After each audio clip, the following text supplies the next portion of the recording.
Yeah, when it's grim, be the grim reaper and go get it. So he did that. He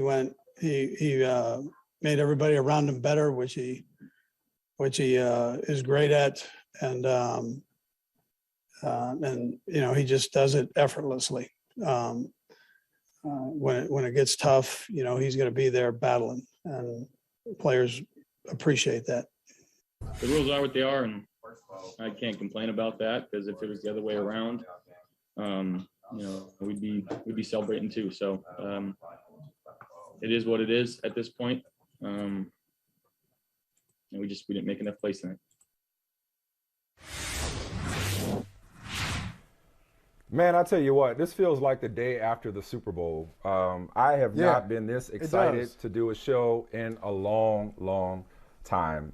We got so much to unpack from the greatest weekend of pro football that most of us can remember, if not in the history of the National Football League. But let's start with this.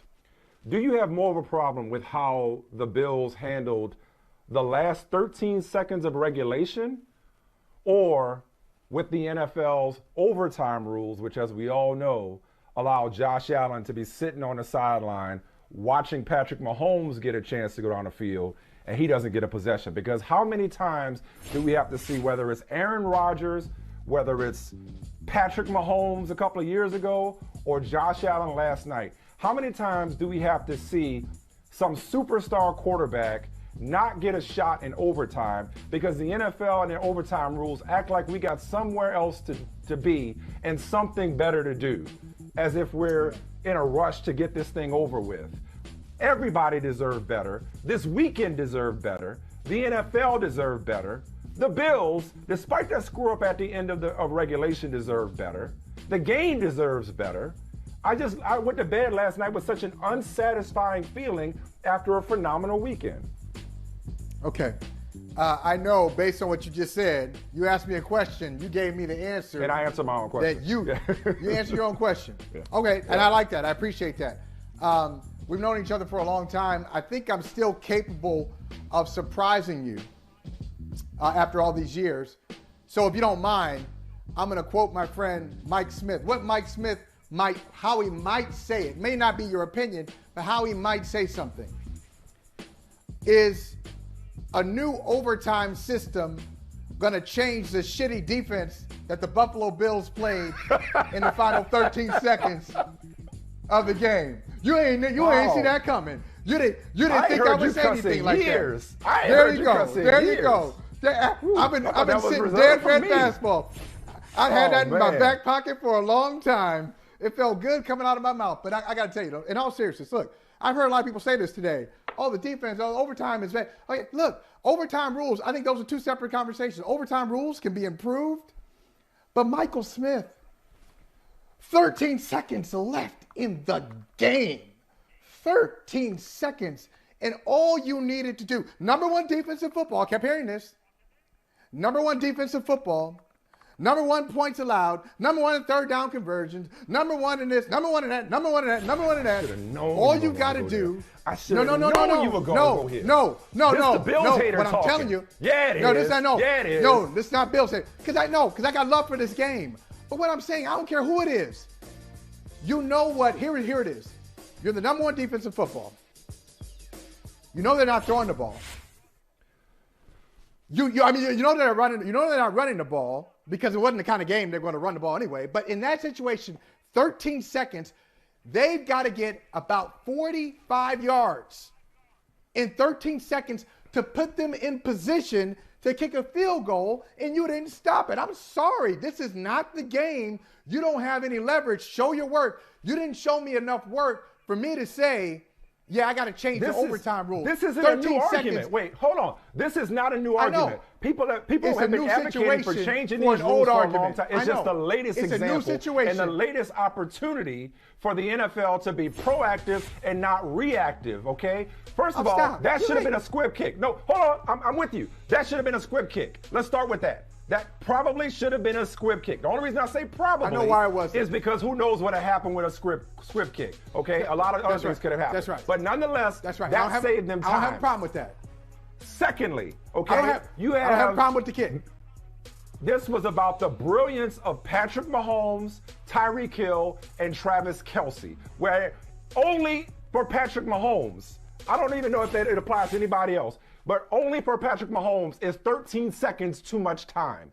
The Bills did an awful job of defending it. No question about it, Michael. I agree with all of that. That's why I said, which do you have more of a problem with? Because both of them were an issue. The Bills defense with 13 seconds left and the overtime rules. Okay, I hear you. It should have never gotten to overtime. That's fair. But the Chiefs should say the same thing. Because last I checked, the Chiefs were leading that game once, if not twice. Hell, there were what, 4 lead changes in the last 2 minutes? 25 I wish points I in the had last more 2 minutes? hands. Thank you. You give can't their even count how many defensive times it approach. went back and forth. Okay, right. Yeah. So, once you got into overtime, once the Bills blew it, the reason why the overtime rules are jacked up is because the Chiefs did not have to do something that the Bills had to do. If it was really going to be fair, then the Chiefs would have had to stop the Bills' offense, the same as the Bills had to try in vain to stop the Chiefs' offense. Each team should, at minimum, be guaranteed 1 possession regardless of what happens. It should not end because one unstoppable offense scored a touchdown while the other unstoppable offense is sitting there watching. A coin flip shouldn't carry that much weight. A coin flip should not decide the outcome of it. It did, and it does. No, it doesn't. We've seen this movie before with different actors. Listen, I wish. I'll find it, because shame on you. It's too bad for you. I'm not gonna say shame on you, but it's too bad for you that I remember a lot of stuff. I remember a lot of random information, and fortunately, I also remember remember birthdays. I know the kids' birthdays. I know my wife's birthday. But in between that, I know a lot of random stuff. So you once wrote in the Boston Globe, you did, when talking about overtime, that nothing prevents you, nothing precludes you from playing defense if you lose the coin flip. I know. So the coin flip, I know. The coin flip only provides a gateway. Yeah. Coin flip only provides the gateway. When did I write that? Okay, hold on. When did I write that in the Boston Globe? Okay, I'll play you again. When did I write that? When did I write it? I ain't gonna tell you. No, when did I write it? When did I write it? It must have been from. Opinions have changed. You were a kid. No, not my opinions. The game has changed. The game has changed. I definitely wrote it between 01 and 04 because that's the only time I could have wrote it at the Boston Globe. The game since 01 and 04. 20 years later, the game is so tilted toward the offense. The offense has such an advantage until it feels unfair that you knew whoever had the ball last was going to win this game. And whoever won the coin toss, sure enough, won it. But, Michael, I could see it. This was an isolated incident. It's happened to Aaron Rodgers in the playoffs. It's happened to Patrick Mahomes in the playoffs. The Chiefs themselves advocated for changing the playoff rules. So, yes, the Bills could have screwed it up royally in those last 13 seconds with not squib kicking and not playing better defense. Also, Josh Allen should have had another shot. What big-time Bills fan Luke Russert wrote in his tweet, I agree with 100%. I was saying it yesterday when they were talking about the squib kick before. I was like, no, you can't squib kick it because you should have squib kicked it. Can go out of bounds, or you have, if you say, just kick it to the goal line. Look, doing it right in this kind of game, you ain't gonna do that right, because that sounds easy. It's easy to say. It's really hard to perfect.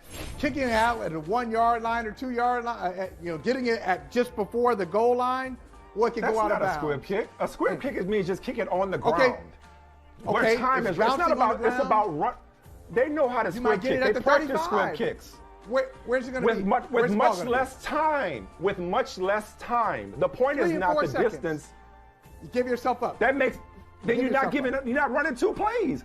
They had 3 timeouts in 13 seconds. In that situation, you have to know, A, they have 3 timeouts, so they can throw it to the middle of the field and run after the catch like they did to Hill and then Kelce.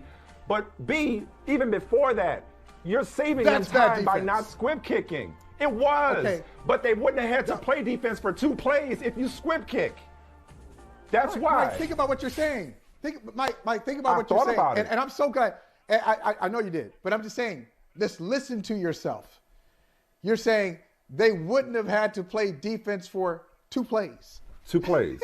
No, I acknowledge it. I get it. No, I agree. It was phenomenal. Michael, it was phenomenal. What I'm giving credit to the Chiefs, because I don't want to make this just about the Bills blowing it, because, man, Patrick Mahomes is incredible. He and Travis Kelce figuring out that play on the fly. That's 3 Hall of Fame players. Tyreek Hill, provided he stays healthy, keep producing. That's 3 Hall of Fame players coming together to do something incredible with 13 seconds left, okay? And it was bad defense. Not just 2 things can be true at the same time. Multiple things can be true at the same time. But how you going to sit up here today and say nothing is wrong with the overtime rules baffles me. I mean, like once we got to overtime, it's still like, football. It's football. You're not. It's not. If it ends in one possession, it's not a football game. That's a gimmick. Either you keep it this way. Well, if you score, if the team goes down, just think about it. You played an overtime game. This is big boy football, not the Pee-wees, not college, not high school. It's professional football. So you played for 60 minutes with grown men, and then you go to overtime. And you only lose. You guarantee yourself a possession. If you go down and you just kind of tighten up in the red zone and you give up a field goal to Butker, now you got an opportunity. The overtime rules say, now if you give up a touchdown, well, we gonna go home. But if you give up a field goal, you give your opportunity. You give your offense an opportunity to possess the ball. But let me say this before I get into the overtime stuff. And I just want to be fair, because I had this thought. You think I'm being harsh? You said I'm a Buffalo hater, Gary and team. If you can put up those report cards, if you put up the report cards from the Rochester Democrat and the Buffalo News, when you get a chance. Now, they're supposed to be objective journalists, but look, you're speaking to your audience. They're Buffalo fans. They're Bills fans. And Bills fans talking about the defense. Talking about, okay, look, that's the Buffalo News. Look at that coaching grade. F. Okay, it's not, what my point is, you think it's coming from a place of hatred and I told you so. Because I'm such a good Christian, I resisted the temptation, because I had it. I resisted the temptation to clap back at the people who came at me in a very disrespectful way last week. Okay, all right. But I know it ain't about me. This ain't about you. No, that's fine. You point, but you that's fine. You brought it up. Let me make the point. I did, and you corrected it then, and you're correcting it now. I got it. It's not about you. It's not about. I understand your point. I didn't go back at them, but I'm telling you, Buffalo News F, coaching, Rochester Democrat F, your random Bills fan F. We don't disagree. Mike, it ain't about the rules. They screwed up. They screwed up. Okay. We agree that they screwed up. We disagree about that. Let's agree to disagree then. All right, that's fair. That's fine. Objectively speaking, I was needling you when I said earlier, okay, when I said earlier that, oh, that's the Bills hater coming out. I was just needling you, okay? I know that you can look at those last 13 seconds and say, God, they screwed that up royally. And Bills fans know that. The Bills know that. But at the same time, to watch Josh Allen just sitting there, after dude just lit up the Chiefs, after they went back and forth, everybody knew once that thing came down heads that the Chiefs weren't going to be stopped. And if it would have been the opposite, the Bills would have gone down the field in all likelihood. And today you'd be saying the overtime rules need to be changed because you'd have to tell the Bills how good they are. No, I know. I couldn't resist. I couldn't resist. Listen, I probably would. I probably would have to. I'd have to eat it. What did the referee say at the beginning, at the coin toss? What did he say? Remember what the referee said at the coin toss? We got a whole new game. We got a brand new game. Was it? Well, yeah, a brand new game is that's not an NFL game. If it ends on one possession and the first team that wins the coin toss scores a touchdown, it's over. That's not a brand new game. That's something else. What are we supposed to do? It's offense. All I need is each team to get one possession. This is why I like football. This is why I like football more than baseball, more than hockey and the shootout and all that stuff. Even though they don't do that in the playoffs, I like football. Okay, here we go. We're gonna kick it off. The offense is gonna have the ball. Defense. Right. Here we go. You got timeouts. You got challenges. Gotta stop somebody. Let's go. Hey, let's go. Then make the Chiefs stop the Bills too, and it's fair. Number one defense in football. I told you. Don't matter. That don't matter. If you're the number one defense in the league, you look forward to the opportunity. Hey, thanks for watching Brother from Another on YouTube. Make sure you hit subscribe before you leave, and be sure to watch us 3 to 5 p.m. Eastern Time on Peacock. Appreciate you.